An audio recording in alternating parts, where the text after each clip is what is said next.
কথার জন্য যদি বাংলাদেশে ধরেন যে পুরস্কারের ব্যবস্থা থাকতো, আমরা নাটকের জন্য পুরস্কার পাই, ফিল্মের জন্য পাই, কথার জন্য পুরস্কার থাকলে আপনি প্রতি বছরই পুরস্কার পেতেন। Oh my God, it's a very good compliment. এবং এটা আমি আমাদের যেহেতু আমি ফিল্ম নাটকের সাথে জড়িত, আমরা কিন্তু এটা আমি অ্যানালাইসিস করে দেখেছি যে আপনার কথাগুলো সেই ফিল্মের ধরেন বড় বড় স্টার বা যারা সবাই কিন্তু শোনে। আপনি এটা জানেন কিনা আমি জানি না, সবাই শোনে এবং তারা বিভিন্ন রকম কমপ্লিমেন্ট, মানুষ থাকলে মানে ভালো মন্দ মিলিয়েই বলবে, কিন্তু ভালোর দিকটাই আসলে বেশি। আপনাকে অনেকটা নিরপেক্ষ বলে, আপনি কি আসলে নিরপেক্ষ? আমি নিজেও জানি না। আমি আসলে হয় কি, কথা খুব ছোটকাল থেকেই বলি। আমার সামনে যখনই কোনো একটা বিষয় এসছে, তো আমার জীবনের যে বোধ হলো যে আপনি চুপ থাকবেন অথবা কথা বলবেন, তো আমি আসলে চুপ থাকতে পারিনি কখনোই। একেবারে শৈশব থেকে কথা বলেছি। তো যেখানে কথা বলতে গিয়ে প্রতিবাদ দরকার সেখানে প্রতিবাদ করেছি, যেখানে কথা বলতে গিয়ে কমপ্লিমেন্ট দরকার, প্রশংসা করা দরকার, আমার সামনে কেউ ভালো কাজ করেছে আর আমি প্রশংসা করিনি, এরকম কোনো ঘটনা ঘটেনি। একজন মানুষ বিষণ্ণ হয়ে বসে আছে, খুব ছোটোকালে দেখেছি, তার মনে অনেক দুঃখ। তা আমার কাছে মনে হলো যে এই মানুষটির সঙ্গে যদি আমি কথা বলি তার দুঃখ কিছুটা হলো লাঘব হবে। একটা মানুষ দেখে মনে হলো সে খুব একাকী, কিন্তু তার খুব আনন্দ করতে ইচ্ছা করছে, ফুর্তি করতে ইচ্ছা করছে, সামহাও সে কোনো একটা বিষয় অর্জন করেছে। তো আমি তার মুখের ভঙ্গি দেখে বুঝতে পারি যে হয়তো সে পরীক্ষায় ভালো ফলাফল করেছে, তার একটা বিয়ের সংবাদ হতে পারে, তার একটা চাকরির সংবাদ হতে পারে, কিন্তু সে শেয়ার করতে চাচ্ছে কাউকে। তো এভাবে আমি বহু মানুষের সঙ্গে ছোটোকাল থেকে কথা বলে আসছি, এবং এই কাজ করে আমার জীবনে কত মানুষের সাথে যে আমার পরিচয় হয়েছে, কতজনের সাথে যে বন্ধুত্ব হয়েছে, এটা আমি নিজেও জানি না। তো সেই দিক থেকে এই যে কথা বলার যে অভ্যাস, এটা কিভাবে হলো, কেন হলো, আমি কখনো এখনও ভাবিনি বা এখনও আমি ভাবি না। আমার কাছে যখন যেটা আসে, আমার পঞ্চ ইন্দ্রিয় যেটি সাড়া দেয়, আমি কখনো দেখি, কখনো শুনি, কখনো ঘ্রাণ আমাকে প্রেরণা যোগায় কিছু বলতে। আমার দেহের যে ত্বক আছে, সেই ত্বকের যে স্পর্শকাতরতা রয়েছে, আমি সেটার মাধ্যমেও যদি দেখি আমার কিছু কোনো বলার সুযোগ আছে, আমি সেটা বলি। আমার যে চিন্তা চেতনা বোধ আছে, আমার যে বিবেক আছে, আমার যে অভিজ্ঞতা রয়েছে, এগুলো মিলে আমার কখনো মনে হয় এই কথাটা বললে আমার ভালো লাগবে, এই কথাটা বললে অন্যের ভালো লাগবে, এই কথাটা বললে পৃথিবীর উপকার হবে, এই কথাটা বললে বহু মানুষের যে ক্ষয়ক্ষতি হওয়ার সম্ভাবনা রয়েছে সেটা কমে যাবে। তো তখনই আমি বলতে থাকি। আর এই বলাটা ন্যাচারাল। এই যে আমি আপনার সঙ্গে কথা বলছি, কোনো রকম পূর্ব প্রস্তুতি নেই, কোনো রকম চিন্তাও করি না আপনি কি জিজ্ঞাসা করবেন, কিন্তু আমি বলে যাচ্ছি। তো এখন এই বলার সঙ্গে কারো যদি ভালো লেগে যায় সেটা অবশ্যই আমার পাওনা। আর কখনো যদি কারো খারাপ লেগে যায়, ওটা আমি খুব কগনিজেন্সে নেই যে আমার কোনো বক্তব্য দ্বারা যেন কেউ আহত না হয় বা কেউ কষ্ট পেলেও আমি এটা জানার পরে আবার সেই কথা থেকে আমি ফিরে আসি। এটা হলো আমার একটা স্বাভাবিক কথার বৈশিষ্ট্য। কিন্তু এখানে একটা ব্যাপার না বললেই নয়, যে অবশ্যই কথা একটা আর্ট। আপনি আরবিতে কথাকে বলা হয় কালাম, কালাম। এবং এই যে ইসলাম ধর্মে যে মানুষ বিশ্বাস করে, বা অন্য ধর্মে, আপনি যেহেতু হিন্দু ধর্মে আছেন সেখানে কী বলে আমি জানি না, তবে ইসলামে যেটা বলা হলো যে আল্লাহ রাব্বুল আলামিন মানুষকে যে নিয়ামত দিয়েছেন, যে পুরস্কৃত করেছেন, তাকে শ্রেষ্ঠত্ব দিয়েছেন, সেই শ্রেষ্ঠত্বের এক নম্বর তার শ্রেষ্ঠত্ব হলো তার কথা বলার ক্ষমতা। এবং সেটা সূরা আর রহমান, সেই সূরা আর রহমানে সে প্রথম বলেছেন আর রহমান আল্লামাল কোরআন খলাকাল ইনসান আল্লাহ মাহুল বায়ান। এই যে আল্লাহ মাহুল বায়ান, আমি মানুষকে বায়ান শিক্ষা দিয়েছি। তো এত বড় একটা নিয়ামত, সেই নিয়ামতের জন্যই আপনি আশরাফুল মাখলুকাত। তো সেটা আল্লাহ আমাকে দিয়েছে, এই জন্য আমি শুকরিয়া, এবং সেটা আমি ব্যবহার করে আমি আপনার এই অনুষ্ঠান পর্যন্ত আসতে পেরেছি, এই জন্য আবার শুকরিয়া। না, এই কথাটাই একটা মানে আপনার এই যে কথাগুলো আমি শুনছিলাম, কিন্তু আমার মনে হয় যে এই যে আমার মতো করে দর্শক কিন্তু শুনবে একইভাবে, মানে একটা মহাবিষ্টের মতো করেই শোনা। কিন্তু কথা, এই যে কথাটা যেমন একটা নিয়ামত, বা কালাম, আমার কালামটা একটা নিয়ামত, তেমনি এবার কথাও তো বিষ। আমি একটা প্রোগ্রামে, আমি নাম ধরেই বলতে পারি, এটা আসলে এখন আর এত ভয়ভীতির কিছু নাই, আমেরিকাতে যে থাকে ইলিয়াস, সে একবার দেখলাম, মানে আমি আপনাকে অনেক পছন্দ করি বলেই বলতেছি, আপনার যেহেতু একটা লোককে পছন্দ করলে কি হয়, তার ম্যাক্সিমাম জিনিসই পছন্দ হয়। তা আমি দেখলাম ইলিয়াস একদিন একটা ভিডিও করে আপনার বিরুদ্ধে মানে প্রচুর রকম বাজে কথাবার্তা। তো ওই বাজে কথাবার্তা যখন আমি শোনার পর আমার মনে হচ্ছে কি এর মধ্যে কি দুই একটা সত্য, উনি কি আসলেই এটা করছে, উনি কি আসলেই এটা করছে, এই কথাকে আপনি কি বিশ্লেষণ করবেন? এটাও তো একটা কথা। আমি আসলে ইলিয়াসের এটা শুনেছি, কিন্তু আমি আসলে দেখিনি কখনো। ইভেন আমার বিরুদ্ধে যে সকল অপপ্রচারগুলো মেইন স্ট্রিম মিডিয়াতে হয়েছে, এটা 2009 থেকে একদম 12-13 পর্যন্ত, তখনও তো ইউটিউব আসেনি। তো সেখানে যেহেতু আমি একজন পলিটিশিয়ান ছিলাম, এলাকাতে চাঁদাবাজি করি, 2 নম্বরে ব্যবসা করি, টিয়ার কাবিখা চুরি করি, মাস্তানি করি, গুন্ডামি করি, এরকম অসংখ্য প্রতিবেদন দেশের প্রথম সারির পত্রপত্রিকাগুলো সেটা প্রকাশ করতে নিয়মিতভাবে, প্রথম আলো থেকে শুরু করে সবাই। আমি এই জিনিসগুলো কখনই পড়িনি, নেগেটিভ জিনিস পড়িও নি, বরং যে সমস্ত মানুষ এগুলো পড়েছে তাদের সাথে আমার কারো কোনো যোগাযোগও নেই। আমি আমার মতো করে কাজ করে গেছি। এখন ওই যে যারা একসময় প্রশংসা মানে খারাপ লিখেছে তারাই এখন অনেকে আমার প্রশংসা করেন। তো নেতিবাচক বিষয় হলো যেই নেতিবাচক বিষয়গুলো প্রচার করে, এটা তার নিজের মন মানসিকতা দিয়েই সে মূলত অন্যকে বিচার করে বিশ্লেষণ করে। তো অন্য আমাকে নিয়ে কী ভাবলো বা না ভাবলো বা আমার সম্পর্কে কী প্রচার করলো, সেটা নিয়ে তো আমার দরকার নেই। আমার একটা ছোট বলয় আছে, সে বলে আমার স্ত্রী আছে, আমার সন্তান আছে, আমার ভাই ব্রাদার আছে। তো আমি এখানে কনফুসিয়াসের একটা বিরাট বক্তব্য আছে অনেক আগে, যে অন্যের ঘরের বরফ জমে আছে, তো সেই বরফ জমে আছে সেটা নিয়ে তোমার মাথা ব্যথার দরকার নেই। তোমার ঘরের সামনে যে একটা ছোট খড়কুটো পড়ে আছে ওটাকে সরিয়ে দাও। তা আমি আসলে ওইভাবেই কাজ করেছি। ইলিয়াসের কথা যেটা বললেন, আমি ইলিয়াসকে চিনি না। আমি ওই জাস্ট তার কোনো ভিডিও আমি আসলে কখনো দেখিনি। হয়তো স্টিল সামনে ইন্টারনেট চালাতে গেলে আসে, not more than 2 or 3 second. আমি এরপর ওর মানে জিনিসগুলো, কেন আমার কাছে মনে হয় যে সে যে কথাগুলো বলে বা যাদেরকে নিয়ে কথাগুলো বলে, যে বিষয়গুলো নিয়ে বলে, ওই ব্যাপারে আমার কোনো আগ্রহ নেই। আবার সে কেন আমাকে একটা সময় আমি শুনেছি যে সে আমাকে খুব ভালোবাসতো, পছন্দ করতো। কেন করতো আমি তাও জানি না। আবার সে কেন আমার প্রতি রাগ হলো তাও আমি জানি না। আবার কি আমার বিরুদ্ধে কী বদনাম সে লিখেছে, পড়েছে বা কি বলেছে, এই জিনিসগুলো আমি জানি না। সো এই বিষয়ে আমার কোনো মন্তব্য নেই। কেন এটা তার এই বক্তব্যের ফলে আমার কোনো উপকার হয়নি আর আমার কোনো ক্ষতিও হয়নি, নাথিং। তো এটা নিয়ে যে জন্য আমার কোনো উপকারও হয়নি, ক্ষতিও হয়নি, আমি এটা নিয়ে কেন কথা বলি? এখানে যদি কথা বলি, এটার জন্য যদি আমার 1 সেকেন্ড সময় নষ্ট হয়, এটা আমার জীবনের মহামূল্যবান সময় থেকে বঞ্চিত হবে। এবং আমি মূলত শুধু ইলিয়াস নয়, অন্য যে কোনো মানুষেরই তার যে সমালোচনা করেছে, মানে তার যদি আপনার যদি এই বিষয়ে খুব জানতে আগ্রহ হয় যে আমাকে এটা জানতেই হবে, তাহলে আপনার জন্য সবচেয়ে রাইট পারসন হলো ইলিয়াস। তার সাথে যে বলেছে তার কাছে জিজ্ঞাসা করে, আমি তো কিছু বলিনি। I am not. এখন আমার সম্পর্কে ধরেন অন্য যে কোনো একটা লোক বললো, তার কথার জবাব আমি কেন দিতে যাব বা এটি নিয়ে আমি কেন সময় না, আমরাও এটা নিয়ে আর সময় নষ্ট করতে চাই না। আমি একটু আপনার জীবনের আমরা মানে আলাপ করার আগে আমরা যে বাইরে বসে ক্যামেরার বাইরে বসে কথা বলছিলাম, ওখানে দু একটা কথা আমি একটু জানতে চাচ্ছিলাম আপনার কাছ থেকে, যেটা আমার কাছে এর চেয়ে অনেক বেশি ইন্টারেস্টিং বলে মনে হয়েছে। সেটা হচ্ছে, যেমন আপনি বললেন যে আপনি আপনার পড়াশোনার সময়টার একটা গল্প বলেছিলেন আমাকে, যে আপনি ঢাকা কলেজে পড়াশোনা করছেন। আপনি দুজনেই ঢাকা কলেজের স্টুডেন্ট। তো ঢাকা কলেজ থেকে আপনি ঢাকা ইউনিভার্সিটির লতে গেলেন, এবং তারপরে কি হলো ওই গল্পটা একটু যদি বলেন।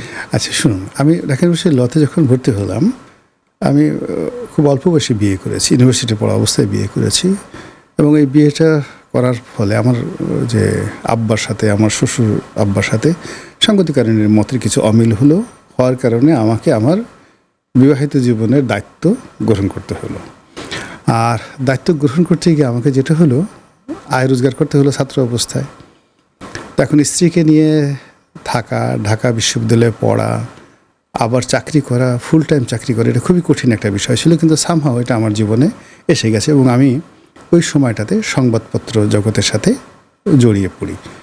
এবং 1986 থেকে আমি পত্রপত্রিকার সাথে একেবারে টানা 89 সন পর্যন্ত এই 4টা বছর সংবাদপত্রের সাথে ছিলাম। এরপর আমি দুটো মাল্টিন্যাশনাল কোম্পানিতে চাকরি করি, একটা জার্মান কোম্পানিতে আর একটা ডেনিশ কোম্পানিতে। এই হলো চাকরি। এরপরে আমি 91-তে 1991 আমার নিজের ব্যবসা শুরু করি, আর সেই 91 থেকে এখন পর্যন্ত ব্যবসা করে যাচ্ছি এবং আলহামদুলিল্লাহ দুটো ডাল ভাত খেয়ে ভালো আছি। কোনো ঋণ নেই, দেনা নেই, পাওনা নেই। 10 টাকা যদি আমার প্রয়োজন হয় 10 টাকা আল্লাহ আমাকে ব্যবস্থা করে দিচ্ছেন আমার এই কর্মের মাধ্যমে। ফলে কোনো রিগ্রেট নাই জীবনের। এই হলো অবস্থা। এই যে আপনার শিক্ষার দিক থেকে উচ্চ একটা শিক্ষা আপনার গ্রহণ করা, তারপরে ধরেন ব্যবসার দিক থেকে আপনি একটা ভালো জায়গায় চলে যাওয়া, আপনার ছেলেমেয়েরা তারা শিক্ষিত হয়েছে, আপনি একটা ভালো জায়গায় আছেন, কিন্তু আপনার বড় পরিচয় কিন্তু আপনার, মানে যদি বলি যে দেশের মানুষজন আপনাকে খুব বেশিভাবে চেনে, সেটা কিন্তু আপনার যে এই কথক বা আপনি যে কথা বলছেন, আপনার কথা শুনছে, এটা আপনার কেমন লাগে? এটা আমার আসলে আমি এটা নিয়ে ভাবি না। আমার হয় কি, আমার কতগুলো সেক্টর রয়েছে। যেমন I M A responsible father. তা আমার একটা বিরাট, আমি আগে বললাম যে আমার একটা বন্ধু শ্রেণী আছে। তো বন্ধুদের কাছে কিন্তু আমার কথক পরিচয়, লেখক পরিচয় নয়। তারা সবাই আমাকে মানুষ হিসেবে পছন্দ করে এবং এটা আমি খুব এনজয় করি। কারণ হলো যখন আমি আমার বন্ধু বান্ধব আত্মীয় স্বজনের সঙ্গে মিশি, তাদের চোখের মধ্যে আমি এক ধরনের কৃতজ্ঞতা দেখতে পাই। তারা আমাকে সম্মান করে, আমাকে আপ্যায়ন করে এবং আমার সঙ্গ তারা খুব পছন্দ করে। এটা আমার জীবনের সবচেয়ে বড় প্রাপ্তি। আমার ছেলে মেয়ে, আমার স্ত্রী, আমার ভাই ব্রাদার, মানে আমার যত দূর সম্পর্কে আত্মীয় স্বজন আছে, যত বন্ধু বান্ধব আছে, আমিও তাদেরকে ভীষণ রকম ভালোবাসি, তারাও আমাকে ভালোবাসে। এটা আমার কাছে সবচেয়ে বড় পাওনা। 2 নম্বর হলো যে আমার যে বিশ্ববিদ্যালয়, কলেজ, স্কুলে যাদের সাথে আমার লেখাপড়া হয়েছে, বন্ধুবান্ধব, সহপাঠী, এদের সবার সঙ্গে আমার এখন পর্যন্ত যোগাযোগ আছে। তো তাদের সঙ্গে যখন আমি একত্র হই, যাদের সঙ্গে প্রাইমারিতে পড়েছি, স্কুলে পড়েছি, কলেজে পড়েছি, আমি ভুলে যাই সব কিছু। আমরা সেই আগে সেই স্মৃতিতে চলে যাই। এটা আমার কাছে একটা বড় প্রাপ্তি, এটা আমার দ্বিতীয় প্রাপ্তি। এরপর আমি যে কর্মজীবন, যে চাকরি করেছি, যাদের সঙ্গে আমার সহকর্মী যারা ছিলেন, প্রত্যেকটা প্রতিষ্ঠানই কতগুলি স্ট্রেস থাকে, কাজ থাকে, হেল্পিং থাকে।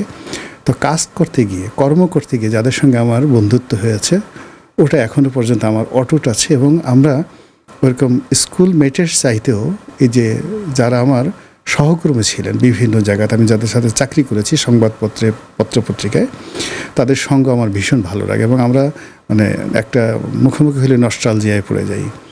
এরপরে হলো আমি যখন ব্যবসা করেছি, শুধু এই ব্যবসা করার পর আমার প্রতিদ্বন্দ্বী, আমার ক্লায়েন্ট, এদের সঙ্গে আমার একটা ভালো সম্পর্ক গড়ে উঠেছে।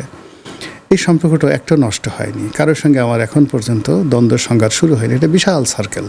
আমি অনেকগুলো ব্যবসা করেছি, ভালো ভালো, যেগুলো ধরেন আইটির ব্যবসা, আইএসপি ব্যবসা, টেক্সটাইল বিজনেস মানে কম্পোজিট গার্মেন্টস, এরপরে শিপিং ব্যবসা, ফ্রেট ফরওয়ার্ডিং ব্যবসা। সো বাংলাদেশের ব্যবসার মধ্যে যেগুলোকে এলিট ব্যবসা বলা হয়, সেই ব্যবসাগুলোতে আমি করেছি এবং সফলতা অর্জন করেছি।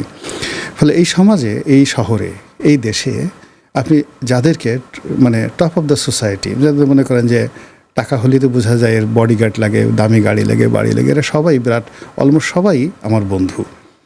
এদের সঙ্গে আমার একটা সম্পর্ক আছে এবং সেই সম্পর্কটা অত্যন্ত মধুর সম্পর্ক এবং এখানে শত্রুতা নেই। বাংলাদেশে কোনো ধনী ব্যবসায়ী যারা আছেন, যারা 90 সনে ব্যবসা শুরু করছেন এবং এখন পর্যন্ত করছেন, এরা সবাই দ্বিতীয় জেনারেশনে চলে আসছে। আমার বন্ধুরা সবাই অনেকে রিটায়ার করেছে, তার ছেলেরা মেয়েরা আসছে। তো আমার বন্ধুরা কেউ আমাকে বলতে পারবে না যে এই লোকটা আমাদেরকে ক্ষতি করেছে বা আমাদের সেই গরিবের সাথে বসা যায় না। ফলে ওই সম্পর্কটা আমি বজায় করি। এরপর আমি জাতীয় রাজনীতিতে আসি 2001 সনে। তো 2001 সন থেকে এখন পর্যন্ত যে ন্যাশনাল পলিটিক্স করছি, এই রাজনীতিতে যারা শীর্ষ পর্যায়ে আছেন, সেই প্রেসিডেন্ট থেকে শুরু করে গ্রামের মেম্বার, তো এরকম অনেকের সাথে হাজার হাজার মানুষের সঙ্গে আমার বন্ধুত্ব এবং সেটা এখনও পর্যন্ত বহাল আছে। কারোর সঙ্গে আমার এরকম কোনো শত্রুতা হয়নি। এরপরে শুরু করলাম এই যে ফেসবুক যারা করে, ইউটিউব যারা করে, টকশো যারা করে, এই কেন্দ্রিক একটা সম্পর্ক গড়ে উঠেছে। এটা একেবারেই পরে, এটা ধরেন আপনার 2009 সন থেকে আমার এই ক্যারিয়ারটা। তো এই কাজ করতে করতে যেমন আমি লিখছি, পত্রপত্রিকায় লিখছি, 2009 সন থেকে লিখছি। তো এই যাবৎ অলমোস্ট 50 লাখ শব্দ লেখা হয়েছে এবং সেটা অনেক 50 লাখ শব্দ, প্রায় 25টি বই আছে। তো আমি এইগুলো যখন পত্রিকায় ছাপা হয়, আমি বাংলাদেশে যারা পত্রিকায় কলাম লিখে আল্লাহর মেহেরবানিতে আমাকে সবচেয়ে বেশি সম্মানী দিয়ে পত্রিকা কর্তৃপক্ষ আমার লেখাগুলো নেয়। আবার এই লেখাগুলো যখন আবার কম্পাইল্ড করে বছরে বই বের হয়, 2টো করে বই বের হয়। সে 2009 সাল থেকে আজ পর্যন্ত প্রতি বছর 2টো করে বই অনন্য প্রকাশনারা বের করছে, এবং সেখান থেকে আমি যে রয়্যালিটি পাই সেটাও একেবারে খারাপ না, মোটামুটি এটা দিয়ে সংসার চলে।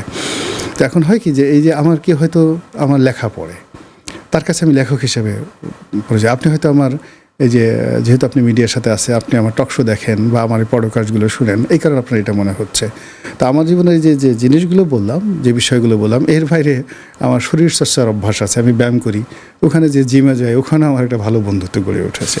আমি খেতে পছন্দ করি প্রচণ্ড। এই ঢাকা শহরে যত ভালো ভালো খাদক আছে, আপনি দেখবেন যে যারা দুনিয়ার যা কিছু রাত 3টার সময় যদি কারো বন্ধুকে ডাকি, অমুক জায়গায় চলো, এখন একটু গাজীপুর যেতে হবে, ওখানে রাত 12টার সময় হোটেল আছে, ভালো খাওয়া দাওয়া আছে। আমার এরকম অনেক বন্ধু আছে, তারা সব কাজ বাদ দিয়ে ওখানে খাবারের জন্য খেতে চলে যাবে। তো এরকম মানে আমার জীবনের যে যেটাকে বলা হয় বৈচিত্র্যময়তা, সেই বৈচিত্র্যময়তার মধ্যে সব জায়গাতে আল্লাহ আমাকে ভালো রেখেছে। শুধুমাত্র আপনি যেটা বললেন যে এই কথক হিসেবে অবশ্যই যখন আপনাকে কেউ অ্যাসার্টেন করে, পয়েন্টিভ করে, ইভেন আপনাকে কেউ প্রতিদ্বন্দ্বী মনে করে, কেউ আপনাকে আঘাত করে, কেউ আপনাকে ভালোবাসে, প্রত্যেকটারই একটা ফিলিংস আছে।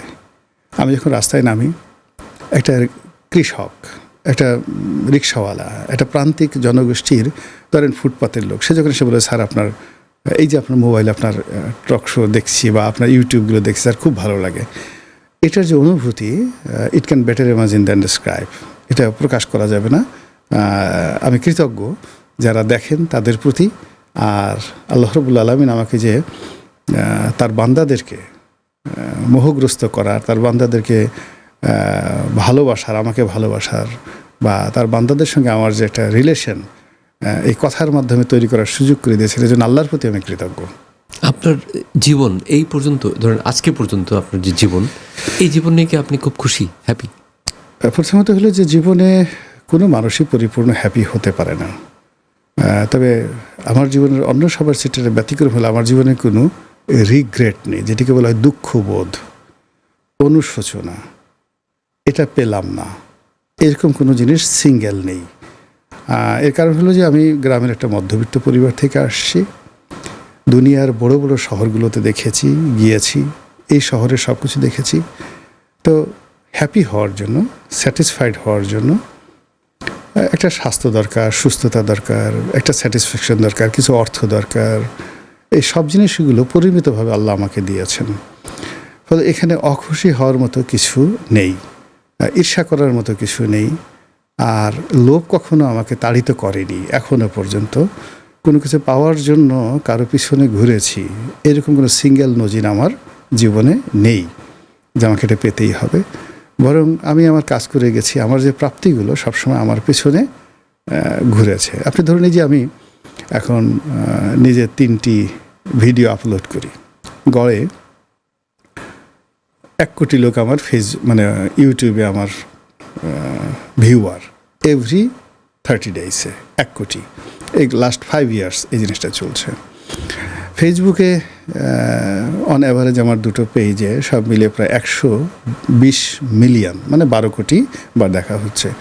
আর টেলিভিশনগুলোতে যাই এটার তো কোনো হিসাব নেই, কোনো হিসাব নেই, এই জিনিসগুলো হচ্ছে। তো এই যে কাজগুলো আমি করে যাচ্ছি, সেই কাজের মধ্যে আমি মনে করি যে আমাকে এটা করতে হবে, বা আমি এটা করে যাচ্ছি, আপন মনে করে যাচ্ছি। কাজের আমাকে শ্রেষ্ঠত্ব অর্জন করতে হবে, সৌকর্য অর্জন করতে হবে। এই কাজ করতে গিয়ে মানে অন্য নেতিবাচক যে চিন্তা, সকাল থেকে রাত্রি পর্যন্ত অলমোস্ট অন অ্যাভারেজ আজকে প্রায় 40 বছর ধরে আমি 18 ঘন্টা পরিশ্রম করছি। বাকি যে সময়টা থাকে, এই সময়টাতে একটু ঘুমাতে হয়, অন্যান্য কাজ করতে হয়। এখন অন্য নেতিবাচক চিন্তা করার কোনো সময় নেই, বা নিজের সম্পর্কেও নেতিবাচক চিন্তা করবো যে আমার এটা নাই, ওটা নাই, এটা দরকার, ওটা দরকার, এইগুলো আমার কখনই হয় না। আমি আমার মতো করে কাজ করে যাচ্ছি। এখন যেটা বলতেছিলাম যে ধরুন এই যে টেলিভিশনে যারা টক শো করে, আমি শুনি যে অনেকে টকশোর গেস্ট হওয়ার জন্য প্রযোজককে টেলিফোন করে, মালিকদের সাথে সম্পর্ক রাখে, বাসায় বড় বড় পার্টি করে, অনেকে যারা টেলিভিশনের হোস্ট তাদেরকে উপহার দেয়। তো আমি তো এতদিন যাবত আছি, আমার চেয়ে রাজনৈতিক অঙ্গনে বেশি টকশো কেউ করেনি। তা আমার তো আসলে কেউ কখনো কাউকে কোনো কিছু দিতে হয়নি। হ্যাঁ, বরং কেউ ডাকছে তখনই গিয়েছি, বরং অনেক সময় অনেকে ডাকছে, ডাকার পর আমার সময়ের মিল হয়নি। কিন্তু যারা এই কাজগুলো করেছে, মানে স্টার হওয়ার জন্য কার পিছিয়ে পিছিয়ে ঘুরেছে, তারা আসলে কেউ স্টার হতে পারেনি। তো এভাবে অনেককে দেখেছি টাকা হওয়ার জন্য, ব্যবসায়ী হওয়ার জন্য অনেক চেষ্টা করেছে, ব্যবসায়ী হতে পারেনি, কিন্তু আমি হয়ে গেছি। অনেকে রাজনীতিবিদ হওয়ার জন্য অনেক চেষ্টা করেছে, আমি হয়ে গেছি। অনেকে এমপি হওয়ার জন্য অনেক চেষ্টা করেছে, পারেনি। শত শত কোটি টাকা খরচ করেছে, পারেনি। আমার সাথে অনেক যোগ্যতার সম্মান, কিন্তু আমার হয়ে গেছে। তখন আমার কাছে যেটা মনে হলো যে আমার এই জীবনটা মূলত একটা সার্কেলে ঘুরছে, এবং সেই সার্কেলের একটা নির্দিষ্ট যেমন শুরু আছে, এটা শেষ হবে এবং এটার একটা গন্তব্য, আমি এই সার্কেলের বাইরে যেতে পারবো না। তো কাজে আমি আমার এই সার্কেলের মধ্যে থাকি, যা আমার সামনে আসার তা আসবে, আর যা আসার না তা আসবে না। ফলে ওই রিগ্রেট বলতে যে জিনিসটি যেখানে শুরু করেছিলাম সেটাও নেই, আর অখুশি হওয়ার মতো কিছুই নেই জীবনে। না, আপনার যে বর্ণিল জীবন, তো হ্যাঁ। আমার কাছে মনে হচ্ছিল ফিল্ম মেকার হিসাবে যে আপনার জীবনে নিয়ে কিন্তু খুব সুন্দর একটা বায়োপিক বানানো যায়। আমার কাছে মনে হয় না যে আমি বায়োপিক করার মতো আমার এরকম জীবন আছে। আপনার ওই একটা কথাই বলি কি, যেমন ধরুন আমি তো অনেকগুলো পেশা দেখেছি। এখন আমি আওয়ামী লীগের সেক্রেটারি হতে পারতাম কথার কথা লেগে থাকলে, কিন্তু আজ আমার পরিণতি কী হতো, উবায়দুল কাদের সাহেবের মতো হতো। আমি কি উবায়দুল কাদের হতে চাইতাম এখন? তার চেয়ে বরং আমার কাছে মনে হয় যে আওয়ামী লীগের সাথে আমার যতটুকু সফলতা আছে ওটা নিয়ে আমি যে এখন পর্যন্ত আছি, it is better than Obaidul Quader. আবার ধরুন মির্জা ফখরুল সাহেবের কথা, আমি বিএনপিতে মির্জা ফখরুল হতে পারতাম কথার কথা। এখন মির্জা ফখরুল সাহেব এই কাজ করে করে 300-400 মামলা ঠামলা খেয়ে বেচারা বুড়ো হয়ে এখন যায় অবস্থা। আবার এখন ওনাকে মন্ত্রী বানানো হয়েছে, ওনার উপর একজন প্রতিমন্ত্রী দেওয়া হয়েছে, হি ইজ ভেরি পাওয়ারফুল। ফলে এই ভদ্রলোক একটা নিয়ামত, এত বড় পদ পাওয়ার পরও ওনার কাছে মনে হচ্ছে না যে সে হ্যাপি। তা আমার কাছে মনে হলো তার চেয়ে আমি যে বিএনপির একজন সমর্থক হিসেবে আছি, টকশো করে ঘুরে বেড়াচ্ছি, মুক্ত বিহঙ্গের মতো ঘুরে বেড়াচ্ছি, এটাই আমার কাছে ভালো। বিগত প্রধানমন্ত্রী শেখ হাসিনা নাকি আপনাকে খুব পছন্দ করতো, এটা না, শেখ হাসিনা পছন্দ করতেন, এবং এখন তারেক রহমান সাহেব আছেন, তো আমাদেরই বয়সী, তার সাথে আমার ব্যক্তিগত সম্পর্ক বন্ধুর মতো। এরশাদ সাহেবের সঙ্গে আমার সম্পর্ক, মানে আমি 86 থেকে এ পর্যন্ত যত রাজপুরুষ আছে ধরেন টপ 10, এই সব রাজপুরুষের সঙ্গেই আমার পারিবারিক সম্পর্ক।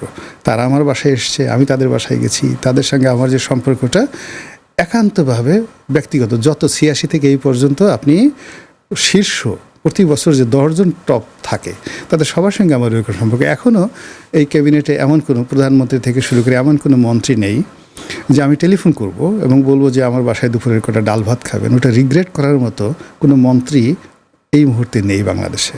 আওয়ামী লীগ জমানাতেও ছিল না। কিন্তু তাহলে আপনার, মানে আমার যেটা প্রশ্ন সেটা হচ্ছে যে আমি মনে করেছিলাম যে আপনি হয়তো এবার ইলেকশনে দাঁড়াবেন। আমার ভালো লাগেনি। আমি ইলেকশনে 2014 সনে হলো কি, মানে আমার যখন আমি এমপি ছিলাম, তো এমপি থাকার পর আমি দেখলাম যে আমি এই জিনিসটা এনজয় করছি না, আমার ভালো লাগছে না। আমি যেমন ব্যবসা করেছি, ব্যবসা করে একটা গার্মেন্টস দিলাম, আমার মনে হলো যে গার্মেন্টসের এই ব্যবসাটা আমার ভালো লাগছে না। টাকা উপার্জন হচ্ছে কিন্তু আমার ভালো লাগছে না, খুব কষ্ট হচ্ছে। তো আমি 2014 সনে আসলে আওয়ামী লীগের মনোনয়নটা কিনিনি। সামহাও 2018 সনে ওই যেটা হয়, বিভিন্ন মানুষের ইনফ্লুয়েন্স, কান্নাকাটি, নেতাকর্মীদের প্রভাব, আমি আওয়ামী লীগের মনোনয়নটা চাইলাম। তো যেহেতু 14 সনে আওয়ামী লীগ মনোনয়ন আমি চাইনি, এই জন্য তারা বলতে গেলে অপমান বোধ করছে। অপমান বোধ করে 2018 সনে আমাকে মনোনয়নটা দেওয়া হলো না। এমন সময় বিএনপি থেকে আমাকে একটা অফার আসলো যে আমরা চাই আপনি মনোনয়ন দেবো, আপনি তখন তো আপনি আওয়ামী লীগের অনেক সমালোচনা করতেন, মানে একদম সমালোচনাটা খুব সাহসের সাথে আপনি করতেন। হ্যাঁ, সমালোচনা করতেন, এবং এটা নিয়ে কোনো সমস্যা ছিল না। এটা নিয়ে আওয়ামী লীগের যারা প্রধানমন্ত্রী ছিলেন, অন্য যারা ছিলেন, তার এটা নিয়ে আমার জন্য সমস্যা ছিল না, বরং এটা আওয়ামী লীগের বেশিরভাগ যারা পজিটিভ মাইন্ডেড তারা এটাকে পজিটিভ হিসাবে নিত, এটা কোনো সমস্যা ছিল না। যাই হোক, তো এই 2018 সনে এসে বিএনপিতে যোগদান করলাম, ইলেকশন করলাম। তো ইলেকশনের মাঠে গিয়ে আমি খুবই একটা বিরূপ অবস্থার মধ্যে পড়লাম, যেটা আনএক্সপেক্টেড। তখন আমার কাছে মনে হলো যে আমি আসলেই, মানে এই স্ট্রেস নিয়ে আমি আর পক্ষে আসলে রাজনীতি করা সম্ভব না। আমি আল্লাহর কাছে একটা কমিটমেন্ট করলাম, উইথ মাই গড, যে আল্লাহ তুমি আমাকে এই বিপদ থেকে বাঁচাও, আমি আর এখানে দ্বিতীয়বার আসবো না। ফলে ওই যে 2018 সনে নির্বাচন করে আমি চলে আসছি, এরপর থেকে আমি আর নির্বাচনী এলাকাতে একবারও যাইনি। ফলে এইবার নির্বাচন করার জন্য চাপ ছিল, প্রস্তাব ছিল আগের মতোই, কিন্তু আমি ওই জায়গাতে যাইনি। যাওয়ার মতো আমার মানসিকতাও নেই এবং আমার কাছে ভালো লাগে না। আমি এখন যে কাজ করছি, আমার যে বয়স হয়ে গেছে, এই বয়সে আমার বাকি জীবনটা আমার কাছে মনে হচ্ছে হেসে খেলে এইরকমভাবে কথা বলে কাটাতে পারলে আমার জন্য তার মানে কি সামনেও আর আসার কোনো সম্ভাবনা নাই? কোনো সম্ভাবনা নেই, কোনো সম্ভাবনা নেই। তো কিন্তু রাজনীতির মাঠে তো আপনি আছেন, মানে রাজনীতির মাঠেতে, অর্থাৎ রাজনীতির যেটাকে বলা হয় মানুষকে রাজনীতির সম্পর্কে সচেতন করা। 2 নম্বর হলো মানুষকে রাজনৈতিকভাবে একটা সিদ্ধান্ত গ্রহণ করতে ইনফ্লুয়েন্স করা। প্রথমত সচেতন করা, সিদ্ধান্ত গ্রহণ করতে ইনফ্লুয়েন্স করা। যারা ক্ষমতাধর লোক তাদেরকে প্রেসারে রাখা, আর যারা ক্ষমতায় যেতে চায় তাদেরকে ইন্সপায়ার্ড করা। এই কাজগুলো আমি করে যাচ্ছি ইবাদতের মতো করে। এখন যে অবস্থাটা চলছে, যে বিএনপি গভর্নমেন্ট 100 দিন পার করলো, তো 100 দিনের মূল্যায়নটা আপনি কিভাবে করবেন? যে খুব ভালো করলো? না, একেবারে ভালো করেনি, কিছুই করেনি তারা, নাথিং। তারা শুধুমাত্র যেটা হলো কতগুলো বিনয় দেখিয়েছে, তারেক রহমান সাহেব ভদ্রতা দেখিয়েছে। জাস্ট মানে আপনি আশাবাদী হবেন তারা 5 বছর পরে ভালো করবে বা 6 মাস পরে ভালো করবে, এরকম কোনো সম্ভাবনা নাই। বরং তারা আগামীতে খারাপ করবে, এটার আশঙ্কা অনেক অনেক বেশি। এই কারণে আমি কথাবার্তা বলে জনগণ এবং সরকারকে সতর্ক করার চেষ্টা করছি। যেমন ডক্টর মোহাম্মদ ইউনূস যেদিন এলেন 2024 সনের আগস্ট মাসের 8 তারিখে, আমি 10 তারিখে বললাম ওনার সাথে আমার খুব ভালো সম্পর্ক, পারিবারিক সম্পর্ক ডক্টর মোহাম্মদ ইউনূসের সঙ্গে। এটা ওনার ক্যাবিনেটে যারা ছিলেন, আমার কাছে মনে হয় না যে পলিটিক্যাল সেক্টরে আমার চেয়ে ভালো সম্পর্ক অন্য কারোর সাথে ছিল, এবং সেই সম্পর্কটা কখনো নষ্ট হয়নি। কিন্তু যেহেতু তিনি এখন একটা ন্যাশনাল ফিগার, জাতীয় দায়িত্ব নিয়েছেন, তখন আমি বললাম যে আমি তাকে যতটা চিনি, he is a non political person. সে অত্যন্ত selfish, he is a 100% professional, এবং টাকা পয়সা রোজগার করার ধান্দা তার খুব বেশি, এবং প্রচণ্ড প্রতিহিংসা পরায়ণ কর্তৃত্ববাদী একজন মানুষ। আর বাইরে যেটা দেখা যায় সেটা হলো, এটা আমি তৃতীয় মাত্রাতে বলেছিলাম এই কথা 2024 সনের আগস্ট মাসের 10 তারিখে। ফলে এই লোককে যারা সিলেকশন করেছে, ইটস এ রং সিলেকশন। এর চালাতে পারবে না। এ যত তাড়াতাড়ি যাবে দেশের তত বেশি উপকার হবে, যতদিন থাকবে তত বেশি ক্ষতি হবে। দেখুন, সেই ঘটনাগুলো কিন্তু এখন সব মানুষ বলছে, এবং আমি ওর পর থেকে ওনার পুরো সময়টা কিন্তু ওনার সরকারের আমি সমালোচনা করেছি এবং করার পরে আমার কাছে এখন মনে হচ্ছে যে সমালোচনা করার ফলে ক্ষয়ক্ষতি কম হয়েছে। সমালোচনা না করলে শুধু আমেরিকার সাথে চুক্তি করছে তা না, এরকম আরও 10টা চুক্তি সে বিভিন্ন লোকের সাথে করে যেত। আর হামের যে ক্ষতি হয়েছে, এরকম ক্ষয়ক্ষতি আমাদের কিডনিরও হতে পারতো, আর কি নানা রকম সমস্যা হয়ে যেতে পারতো। তো এই যে সে যে তার বান্ধবী নূরজাহান বেগমকে বানিয়েছে, তা আমি তাকে প্রকাশ্যে বলেছি যে you may have a personal life. আপনার একদিকে লামিয়া লাগবে, আর একদিকে নূরজাহান লাগবে, আপনি এটাকে প্রাইভেটলি রাখেন না, ব্যক্তিগতভাবে রাখেন। এটাকে আপনি একেবারে রাজকর্মেও আপনার আশেপাশে রাখা লাগবে, নট লাইক দ্যাট। এই কথাগুলো ইউনূস জমানাতে যখন প্রচণ্ড মব ছিল, বলাটা এত সহজ ছিল না। বহুবার আমি আমার নিজের পডকাস্টে বলছি, টেলিভিশনে বলেছি, এখনও বলে গেছি। ফলে কি হলো দেখুন, ওই যে অভিযোগগুলো করছি সেইগুলো কিন্তু এখন ওনার বিরুদ্ধে বাড়ছে। তা ওই যে সামাজিক যোগাযোগ মাধ্যমে একটা পোল দেখলাম আমি, যে বলা হচ্ছে যে কোন আমল সবচেয়ে খারাপ। তো অবাক হয়ে গেলাম যে আমি আসলে আমার মাথায় ধরতেছে না এটা, যে বিএনপির লোক হয়তো বলে যে আমাদের আমল সবচেয়ে ভালো, সবচেয়ে খারাপ আওয়ামী লীগ বলে যে সবচেয়ে খারাপ বিএনপি। এরকম তো সবাই বলতেই থাকে তারা, কিন্তু আমি দেখলাম যে প্রায় 90% বলতেছে যে তারা 90% কারা, এর তো দেশেরই লোক। 90% না, সরি, আমি 93% দেখলাম যে তারা বলতেছে সবচেয়ে ওয়ার্স্ট আমল ছিল হচ্ছে আপনার ইউনূস আমল। অনেকে বলতেছে যে, আবার কমেন্টে লিখতেছে যে এর চেয়ে পাকিস্তান ভালো ছিল। এ সময় হয় কি শুনেন, এগুলো আমাদের কতগুলো চরিত্র এই সময়টাতে গঠন করে গেছে, যেটা অবশ্যই খারাপ চরিত্র, যেটা আগামী 20-30 বছর যদি আমরা সভ্যভাবে চলি, এই ক্যারেক্টার্স থেকে আমাদের বেরোতে 20 বছর সময় লাগবে। একটা যে জেনারেশনটা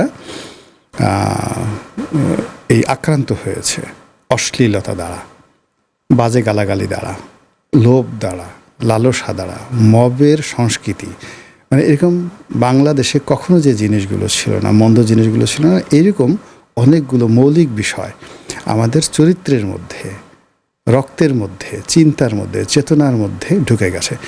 একটা ছেলে 28 বছর বয়স, যে কিনা ডিসি অফিসের একটা ইউডিসি, আপার ডিভিশনাল ক্লার্ক, এখানে লিখিত পরীক্ষা দিয়ে সে চান্স পাবে না, সেই লোক মন্ত্রী হয়ে গেল। আবার যে লোক দেখা গেল যে নীলক্ষেতের লাভলি হোটেলে গিয়ে দুটো পরোটা মাগনা খাওয়ার সাহস যার নেই, সে গিয়ে বসুন্ধরা গ্রুপ বা ব্যাক্সিমকো গ্রুপ তছনছ করে দিয়ে সেখান থেকে 500 কোটি টাকা চাঁদা দাবি করে বসলো। এই যে একটা বিশাল আলাদিনের প্রদীপ চিন্তা চেতনার মধ্যে ঢুকে গেছে, এদের সংখ্যা কয়েক লাখ, এবং স্টিল এই লোকগুলো আমাদের এই সমাজের জন্য, রাষ্ট্রের জন্য থ্রেট।